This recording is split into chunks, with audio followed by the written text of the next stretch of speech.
로마서 14장 1절부터 4절까지의 말씀입니다.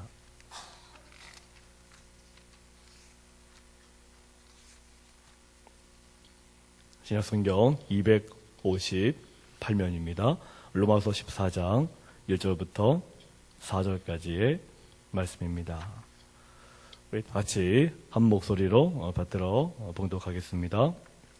믿음이 연약한 자를 너희가 받되 그의 의견을 비판하지 말라. 어떤 사람은 모든 것을 먹을 만한 믿음이 있고 믿음이 연약한 자는 채소만 먹느니라. 먹는 자는 먹지 않는 자를 업신여기지 말고 먹지 않는 자는 먹는 자를 비판하지 말라. 이는 하나님이 그를 받으셨음이라. 남의 하인을 비판하는 너는 누구냐? 그가 서 있는 것이나 넘어지는 것이 자기 주인에게 있음에 그가 세움을 받으리니 이는 그를 세우시는 권능이 주께 있음이라. 아멘. 요즘 세례 교육을 하고 있어서 초신자분들의 세례 교육을 계속 진행을 하고 있는데 이번 세례 교육의 좀 특징이라고 한다면 지금까지는 다 한 자리에 모여서 교육을 진행을 했는데 이번에 세례 받으신 분들이 총 5분이신데요. 전부 다 사정이 다르셔가지고 전부 다 개별적인 교육을 지금 실시하고 있습니다. 전부 다 시간을 맞출 수가 없어서 다 개별적으로 시간을 만들어서 진행을 하고 있는데 어제는 또 어떤 한 분을 또 세례교육을 하면서 우리 세례교육을 받던 그 와중에서 자신의 그런 현재 처해진 삶의 환경과 그런 부분들을 눈물로 이야기하는 것을 어제 보면서 교회 내에서 이 교육자가 많은 역할을 하지만 특별히 믿음이 연약한 자들에게 있어서 그렇게 힘들고 어려운 부분들을 참으로 만져 나가는 것이 참으로 교육자들에게 있어서 굉장히 참 귀하고 소중한 일이다라는 걸 다시 한번 느끼게 된 어제 하루였습니다. 우리가 교회에서 많은 사역들을 감당하고 있는데 과연 이 교회에서 하나님께서 기뻐하신 그 사역의 핵심이 무엇이냐, 이것을 우리가 제대로 이해하는 것이 참으로 중요한 것이죠. 많은 사역팀들이 존재하고 많은 사역을 하게 되는 가장 근본적인 이유가 무엇이겠습니까? 그것은 믿음이 연약한 자들을 우리가 그들을 찾아내서 그들을 만져주고 그들을 위로하는 역할이 많은 사역팀들의 최종적인 목적인 것이고, 그것을 위해서 사역팀들이 나누어져 있는 것입니다. 일본 이 도쿄에서 이 올림픽 스타디움을 확장을 위해서 지은 지 3년 된 그런 집을 헐게 되었습니다. 그런데 이때 인부들이 이 지붕을 벗기려던 순간에 다리 쪽에 못이 박혀서 움직이지 못하고 있는 이 도마뱀 한 마리를 발견합니다. 인부들이 집주인을 불러서 이 못을 언제 박았는지 기억나느냐라고 이렇게 물었는데요. 이때 집주인은 집을 짓던 3년 전에 이 못을 박은 것이 분명하다, 이렇게 이야기를 했습니다. 그러니까 도마뱀이 이 못에 박혀 있었는데 3년 전에 못에 박혀 있는데 지금 3년 동안 살고 있었다는 거죠. 그래서 인부들이 굉장히 놀라운 일이다라고 생각하면서 혀를 내둘렀다고 합니다. 그래서 사람들은 이 신기한 사건의 까닭을 알기 위해서 공사를 잠시 중단을 하고 이 도마뱀을 한번 지켜보기로 했습니다. 3년 동안 못에 박혀 있는데 어떻게 도마뱀이 살아있을 수 있을까? 그랬더니 잠시 뒤 다른 도마뱀이 나타나서 이 도마뱀에게 먹이를 불어다 주는 것입니다. 이 도마뱀이 하루에도 몇 번씩 움직이지 못하는 친구를 위해서 먹이를 갖다 주었던 것입니다. 자그마치 3년이라는 시간 동안에 이 도마뱀 한 마리가 이 못에 박혀있는 도마뱀을 위해서 먹을 것을 물어주면서 최선을 다해서 돌봐 주었다는 거죠. 이 도마뱀들의 참으로 아름다운 우정입니다. 바로 우리 교회는 이 도마뱀들의 이 모습을 배워야 할 것입니다. 하나님께서 교회를 세워주신 것은 단순히 외형적으로 건물을 키워나가고 외형적으로 많은 사람들 몇천 명 모인다, 이런 것을 자랑하기 위해서 교회를 세워주신 것이 아니라 하나님께서 교회를 세워주신 것은 바로 이 공동체 안에 있는 구원의 능력을 위해서입니다. 구원은 예수님만 나를 건지시는 것이 아닙니다. 그리스도의 몸된 교회 공동체는 서로가 서로를 일으켜 세워 주어야 하고 구원할 수 있어야 되는 것입니다. 이 구원의 능력을 상실한 교회라면 교회로서의 가치가 없는 것이죠. 그렇다면 구원이란 무엇입니까? 따라해 보시겠습니다. 구원이란 위기에 빠진 자를 건져주는 것입니다. 먼저 우리 예수님께서는 죄로 물들었던, 죄 때문에 허우적거렸던, 죄 때문에 심각한 위기에 빠졌던 우리를 구원해 주셨습니다. 우리는 지옥에 갈 수밖에 없었던 백성들이었는데 예수님께서 그 죄의 소리를 구원해 주심을 통해서 우리를 건져 주셨죠. 이것이 예수께서 우리를 향해 보여주신 구원의 역사이십니다. 그렇다면 우리는 어떻습니까? 우리가 예수님처럼 다른 사람들의 죄를 우리가 용서해 주면서 그들로 천국으로 인도해 갈 수 있는 그런 능력이 우리에게 있겠습니까? 죄를 용서해 주면서 천국으로 인도할 수 있는 구원의 능력은 오직 예수님밖에 없는 거죠. 이것을 영적인 구원이라고 합니다. 그런데 우리들은 이런 영적인 구원을 이뤄낼 수가 없습니다. 그렇지만 우리는 아픔 속에 빠져 있는 우리의 지체들에게 손을 내밀 수가 있습니다. 우리가 이 야구루 경기를 보면은요, 선발 투수가 잘 던지다가 갑자기 흔들리게 될 때 그때 등장하는 투수가 있습니다. 그 투수를 뭐라고 그러는지 아시죠? 구원 투수라고 그럽니다. 그 선발 투수가 어려움에 빠졌을 때 그 선발 투수를 도와주기 위해서 그 선발 투수에게 뭔가 힘을 주기 위해 등장하는 투수가 바로 구원 투수입니다. 바로 우리 이 교회 공동체는 그 구원 투수의 역할을 감당할 수 있어야 되는 거죠. 우리가 손을 내밀었을 때 그 손을 잡으면 우리의 손길은 구원의 손길이 되는 것입니다. 교회 다니면서도 누가 지금 울고 있는지, 누가 아파하고 있는지, 누가 고통에 빠져 있는지 아무런 관심이 없이 그저 나 혼자 교회 생활하면서, 나 혼자 기도하면서, 나 혼자 찬양하면서 혼자 즐겁고 만족하는 그런 생활이 되어 있다면 그것은 교회 생활을 잘못하고 있는 것입니다.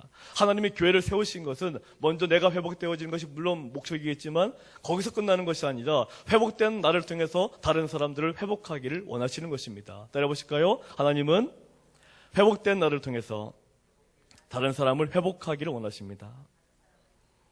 바로 거기서부터 또 다른 나의 회복이 시작되는 것입니다. 내가 나의 회복만을 위해서 기도하고 예배를 드리는 것으로 끝난다면 내 회복은 언제까지나 끝나지를 못할 것입니다. 그렇지만 비록 나도 아직 회복이 더디고 있지만 다른 사람의 아픔이 보여지고 다른 사람들의 슬픔이 보여질 수 있다면 그렇다면 우리들은 우리 스스로도 마찬가지로 회복의 길로 들어갈 수 있는 것입니다. 하나님께서 우리들을 광주동산교회 공동체로 부르신 것은 최소한 이 광주동산교회 내에서라도 서로가 구원의 손길이 되기를 원하시기 때문입니다. 우리가 서로 구원의 손길이 되지를 못하는데 어떻게 우리가 지역을 살리고 세계 열방을 살리고 우리가 한국을 어떻게 구원하겠다 이런 사명을 우리가 어떻게 자신 있게 내세울 수가 있겠습니까? 강자만이 사는 세상은 동물의 세계요, 본능의 세계입니다. 하지만 강자만이 사는 세상은 하나님이 없는 세상입니다. 그러나 하나님이 지배하는 세계는 약자가 살 수 있는 세계입니다. 우리는 그런 세계를 만들어야 할 그런 사명이 우리들에게 있는 것입니다. 그 사명의 첫 번째 단추가 바로 교회 공동체입니다. 교회 내에서 약자가 살 수 있어야 우리는 더 큰 일도 감당할 수 있는 것입니다. 교회는 강자만 존재할 수 없습니다. 오히려 교회는 약자가 가득한 것이 그것이 바로 교회인 것이죠. 병원에 가면 병실에 환자들이 가득합니다. 정상인들이 정식으로 병실에 누워 있을 수가 없는 거죠. 병원은 환자들이 모인 것입니다. 병원의 목적은 환자를 치료하고 회복시키는 것입니다. 그러나 병원에는 환자만 있는 것은 아닙니다. 환자를 치료하는 의사가 있고요. 간호사가 있고 간병하는 간병들도 있고 또 건강한 가족들이나 지인들이 방문해서 환자를 격려해 주기도 합니다. 만약에 병원에 그냥 이 몸에 힘이 잃고 몸이 아픈 환자들만 누워있다 그러면 그 병원은 아무런 희망이 없죠. 의사도 있고 간호사도 있고 때로는 병원에서 위로하는 그런 가족들이 있기 때문에 환자들이 병원에서 위로를 받고 치료를 받을 수 있는 것입니다. 바로 병원은 약한 자를 일으켜 세워주기 위해 존재하는 것입니다. 단순히 병을 치료하는 목적이라기보다 그 이상의 목적을 생각해야 된다는 거죠. 교회 역시도 마찬가지 아니겠습니까? 교회는 믿음이 강하다고 생각하는 분들은 믿음이 약하다고 여겨지는 분들을 위로하고 격려할 수 있을 때 그 교회가 바로 교회다운 교회가 되는 것입니다. 나 혼자 믿음이 강하니까, 나 혼자 기도 잘하니까, 나 혼자 예배 잘 드리니까 됐다 이것이 아니라 내가 기도 잘하고 믿음 생활 잘하고 예배 생활 잘하니까 이제는 우리 교회 공동체 안에서 믿음이 연약하고 상처받을 이들을 향해서 내가 그들을 만지고 그들을 위해 기도할 수 있는 그런 존재가 되어져야지만이 우리 교회가 하나님께서 기뻐하시는 교회 공동체로 세워질 수 있는 것입니다. 교회는 병원이 환자 중심인 것처럼 믿음이 약한 분들이 중심이 되어야 되는 것입니다. 믿음이 강한 사람이 중심이 되는 게 교회가 아니라 믿음이 약한 분들이 중심이 되어야 합니다. 믿음이 약한 분들이 격려받고 위로받는 것이 바로 교회입니다. 세상에서 고통받고 상처받은 분들이 교회를 통해서 교회 공동체 구성원들을 통해서 위로받고 용기를 얻는 것이 바로 교회 공동체입니다. 그 위로와 용기로 믿음이 성장하는 것이고 어떠한 상황 속에서도 하나님만큼은 떠나지 않게 만드는 것이 바로 교회입니다. 병원의 환자가 스스로 자포자기하고 병원에서 자살하는 경우가 종종 있지 않습니까? 교회까지 왔는데 이 교회에 와서 그 연약한 믿음 때문에 스스로 자포자기하고 삶을 포기하는 인생이 우리 교회 가운데 있다면 우리 교회가 그건 문제가 있는 것입니다. 우리 교회가 그런 교인들이 아무도 없기를 주의 이름으로 축원합니다. 우리 교회는 그 어떤 사람이 온다 하더라도 아무리 힘들고 지쳐있는 사람이라 하더라도 우리 교회 들어옴을 통해서 우리 광주 동산교회 이름만 바라보더라도 그냥 마음이 기뻐지고 마음이 회복되어지고 그냥 위로받는 그런 공동체가 되어져야 하나님의 기뻐하시는 교회가 될 것입니다. 교회의 역할은 혼자서 자포자기하다가 하나님까지 떠나려 하는 자들을 간절한 마음으로 붙잡는 것이 교회의 역할입니다. 하나님 안에만 있다면 반드시 회복될 수 있기 때문에 우리는 상처받고 자포자기한 그들이 회복될 수 있도록 우리는 하나님의 은혜의 손길로 서로가 서로를 붙잡아주면서 격려해 주어야 합니다. 그 역할을 우리가 못하고 있다면, 그 역할을 저 같은 교육자가 하지 못하고 있다면 그 교회는 교회가 아닌 것이고 저 역시 교육자가 아닌 것입니다. 교육자의 가장 큰 역할은 바로 교인을 일으켜 세워주는 역할인 것이죠. 교육자가 아무리 다른 잡다한 것들 잘한다 하더라도 교인들을 일으켜 세우는 것에 교육자가 관심이 없다 그렇다면 그것은 교육자로서의 자격이 없는 것입니다. 환자는 아무런 관심을 못 받고 혼자 병실에만 누워 있으면 아무리 좋은 시설을 갖춘 병원에 있어도 혼자서는 치료될 수도 용기를 가질 수도 없습니다. 오늘 본문의 말씀은 믿음이 연약한 자를 너희가 받되라고 기록하고 있습니다.